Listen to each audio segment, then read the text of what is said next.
إن الحمد لله نحمده ونستعينه ونستغفره ونعوذ بالله من شرور أنفسنا ومن سيئات أعمالنا من يهده الله فلا مضل له ومن يضلل فلا هادي له أشهد أن لا إله إلا الله وحده لا شريك له وأشهد أن محمدًا عبده ورسوله يا أيها الذين آمنوا اتقوا الله حق تقاته ولا تموتن إلا وأنتم مسلمون يا أيها الناس اتقوا ربكم الذي خلقكم من نفس واحدة وخلق منها زوجها وبث منهما رجالا كثيرا ونساء واتقوا الله الذي تساءلون به والأرحام إن الله كان عليكم رقيبا يا أيها الذين آمنوا اتقوا الله وقولوا قولا سديدا يصلح لكم أعمالكم ويغفر لكم ذنوبكم ومن يطع الله ورسوله فقد فاز فوزا عظيما فإن أصدق الحديث كتاب الله تعالى وخير الهدي هدي محمد صلى الله عليه وسلم وشر الأمور محدثاتها وإن كل محدثة بدعة وكل بدعة ضلالة وكل ضلالة في النار وبعد. Falendrimet, lavdërimet, adhurimet tona qofshin për Allahun krijuesin absolut. Paqja dhe bekimet e tij qofshin mbi të dërguarin ton Muhammedin alayhi salam, mbi familjen e tij të ndershme, mbi shokët e tij besnik dhe mbi gjithë ata të cilët e ndjekin shembullin e tij deri në ditën e fundit të kësaj bote.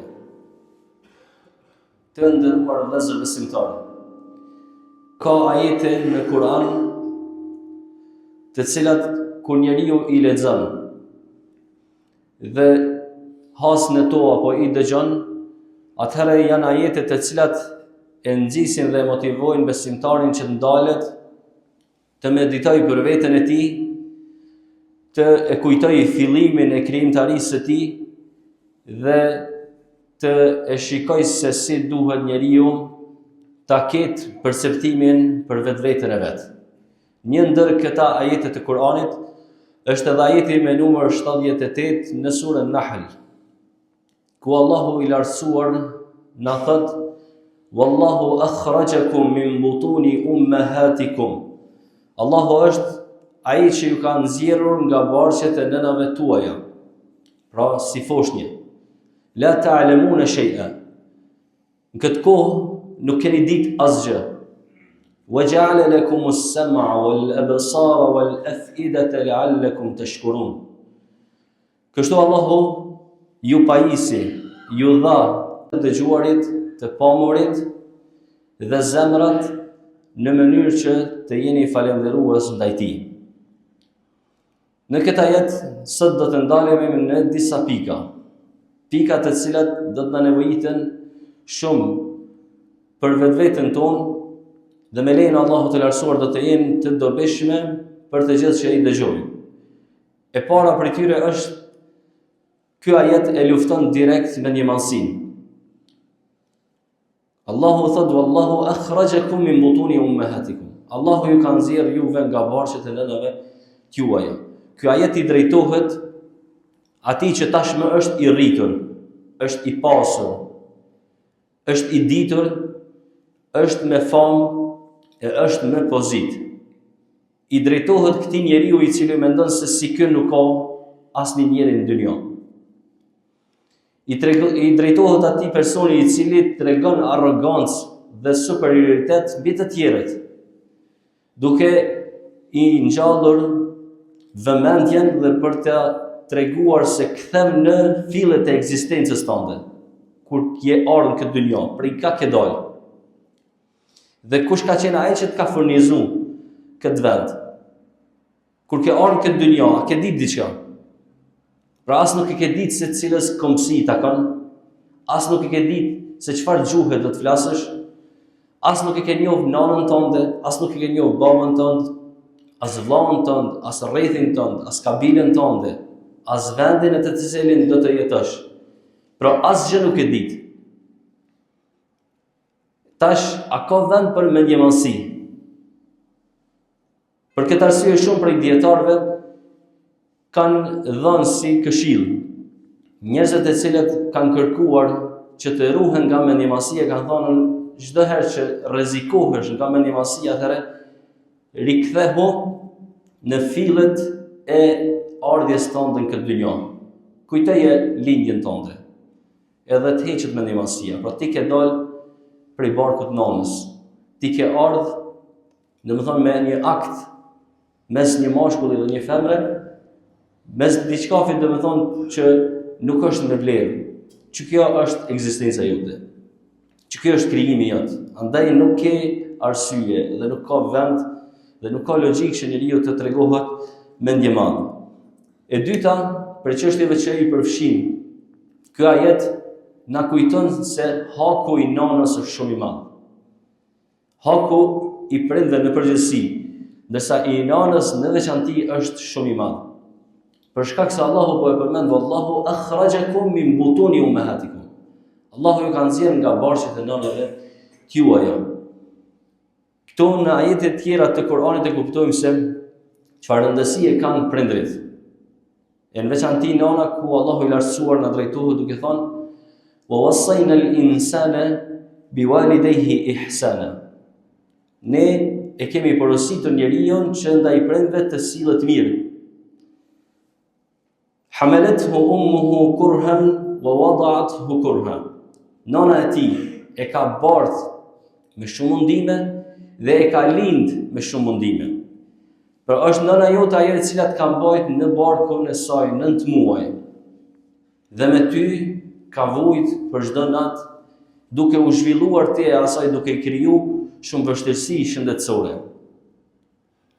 Është nëna jote ajo e cila kur të ka lind, ka përjetuar dhimbje të mëdha. Domethënë e ka përjetuar vdekjen, që nëse dikush arrin për me tregu se çysh është me vdek njëri për zgjallje, atëherë janë gratë në momentet e lindjes që mund ta tregojnë këtë çështje. Ja Allahu na kthen në vëmendje që hakun e nanës mos e harroni. Mos të shtyej ty tash puna dhe këto arsyetime. Mos shtyj ty shoqëria, shpërqendrimi duke u marrë shumë me shoqni. Mos shtyj ty fama e pozita, e lakmia për me arrit sa më shumë prej kësaj dynjaje, që ndaj nanës mos me pasën respekt Allahu na rujt, ose së paku mos me u marrë me ta në baza ditore. Nuk janë këto arsyetime dhe nuk është ky haku që njeriu mund ta tregoj karshi prindërve të tij. Për shkak se edhe kjo ishte edhe vetë porosia e pejgamberit alayhisalam ku tha, kur dikush e pyeti prej shokëve të tij, se kush është personi që më së shumti ka hak për shoqërimin tim, për kujdesin tim. 3 herë e pyeti, 3 herë i tha nana. Herën e 4 tha babai yt. Kjo tregon vlerën e madhe që ka nana dhe në përgjithësi prindrit tek Allahu dhe i dërguari i tij. Në këtë ajet të Kuranit Allahu i lartësuar e përmend një detaj. La ta'lamuna shay'a. Tha keni ardhur këtë dynjë si foshnjë s'keni ditë kur gjë hiç. Pra nuk tha nuk keni posedu kur gjë, ose nuk keni mund me bë kur gjë, se dihet se fëmia foshnjë nuk është i aftë as nevojat e veta të jetës të i zhvilloj. As të shihet vet, as të pastrohet vet, as kur gjë, domethënë nuk është i aftë për me bë. As edhe me ndilin prej fytyrës së tij nuk është i aftë për me heq. Allahu ka përzgjedhur që të na thotë la ta'lamuna shay'a. Nuk dini ju kur gjë. Për çfarë arsye këtu Allahu e spikat një çështje me rëndësi. Këtu e tregon vlerën e diturisë. Se vlera e diturisë është shumë e madhe. Imagjino nëse një fëmijë lind, por Allahu nuk i ka dhënë mend. Ka vendosur për to që të jetojë si i smut mentalisht. Atëherë, a ka ky njeri potencial që të arrijë pasuri? A është i aftë të krijojë familje? A është i aftë që të zhvillojë jetën e tij në mënyrë normale? Përgjigjja është jo.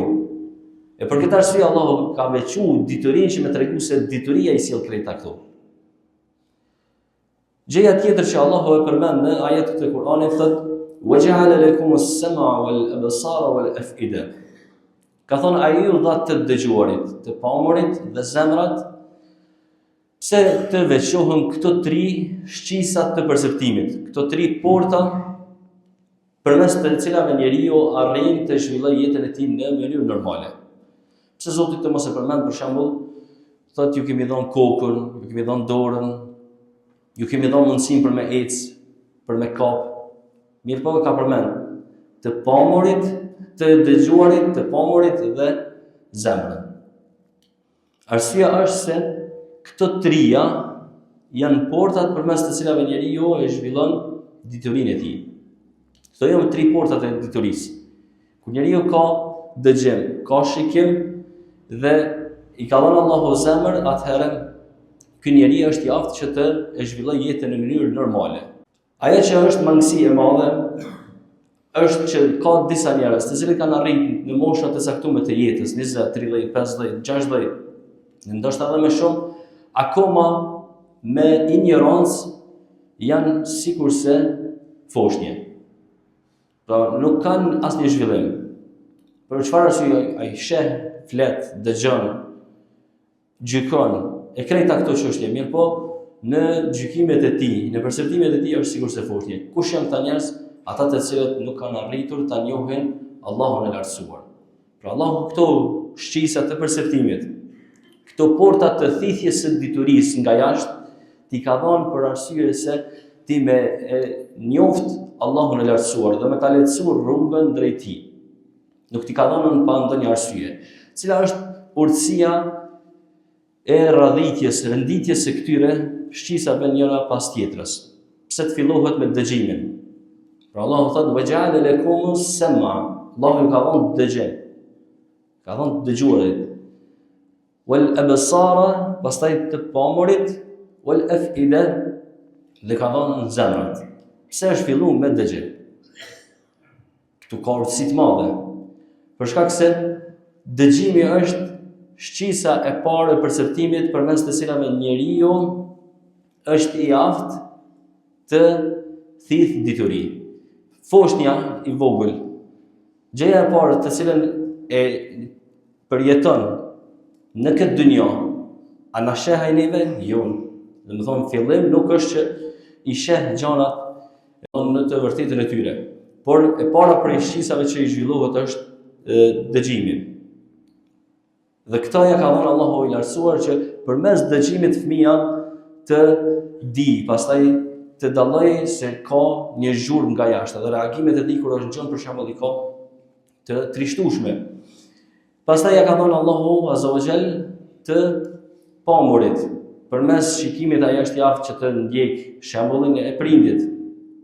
Ndoshta edhe pa fol fare, pa u këshillu fare, ai e ndjek prindin e vet se çfarë është duke bërë ashtu edhe zhvillon jetën e tij, duke i ndjekur hapat e prindit, sjelljet e prindit.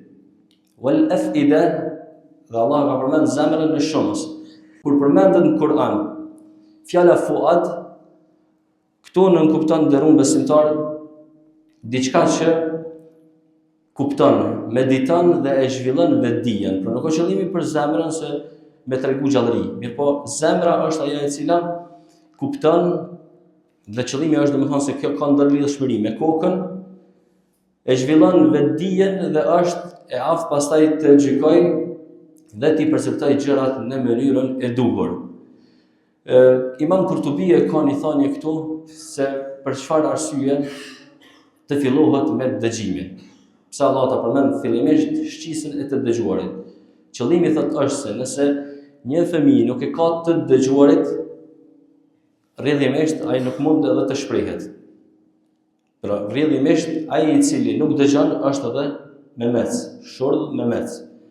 E kjo është një nga urtësitë që Allahu Azza wa Jalla ka përmend të dëgjuarit, sepse të dëgjuarit nënkupton se njeriu është i aftë pastaj edhe të flet, gjuha e tij të lëviz dhe të artikuloj fjalët ashtu siç i dëgjon.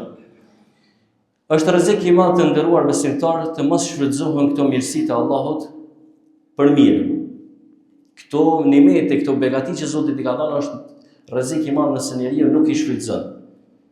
Fjalët e banorëve të xhehenemit, Allahu i sjell në surën Mulk në ajetin e 10. Dhe thot: "Wa qalu law kunna nasma'u aw na'qilu ma kunna fi ashabis sa'ir." Nëse ne do të ishim të aftë për të dëgjuar ose të kuptuar, atëherë nuk do të ishim prej banorëve të xhehenemit. Këta njerëz as kanë pas dëgjem, as kanë pas shikim, krejt e kanë pas. Krejt të nimete i kanë pas këtë dynjë, mirë por nuk i kanë shfrytzuar për me njohtë Allahun e lartësuar. Mos shfrytëzimi i këtyre nimeteve i ka bërë që përfundimi i tyre të jetë në zjarrin e xhehenemit. Allahu na ruaj dhe na mbroj nga zjarri i tij. Krejt në fund, la'allakum tashkurun, Allahu i lartësuar thot në mënyrë që të tregoheni falënderues ndaj Zotit. Këto nimete, këtë fillet e ardhjes tonë këtë dynjë dhe këto begatime të cilat Allahu të ka mbuluar, po thot këtë për një qëllim e kam bërë. Që ti të tregohesh mirënjohës ndaj të mirave që unë t'i kam dhënë. A ka të mira më të mëdha se sa ti të jesh njëri normal, që Zoti të ka dhënë dëgjem, të ka dhënë shikim dhe të ka dhënë perceptimin e duhur të gjërave që ti kupton dhe ke vendi dhe sillesh si një njeri normal. Andaj falenderoni Allahun për këto begati të cilat na rrethojnë. أقول قولي هذا وأستغفر الله لي ولكم فاستغفروه إنه هو الغفور الرحيم.